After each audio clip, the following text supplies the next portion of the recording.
Hi, it's Lynn. I had an amazing realization the other day. I spent 24 hours with some friends who are actually friends of my son who has autism. These guys, Joe and Tom, their parents went out of town and I watched them for the afternoon and evening. And we did things like board games and made dinner. We got to shovel snow because it snowed. And we spent a lot of time together. And I just hung out with them, but got to really observe and see what it was like to be with teenage boys who didn't have autism.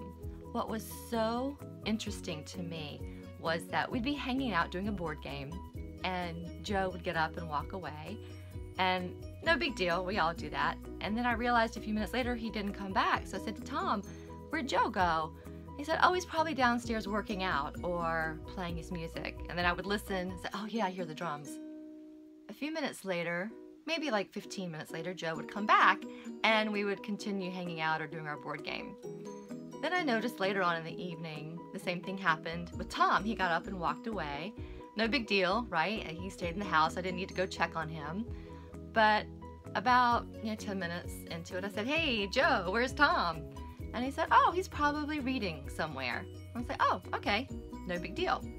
What was a great realization for me is that when they needed to take care of themselves, they stood up, walked away, and went to read, went to work out, or play music, or do whatever helps them feel better and to disconnect from the energy or the people around them so they could then come back when they were ready. And I thought that was brilliant. It was so brilliant because that's what my son does.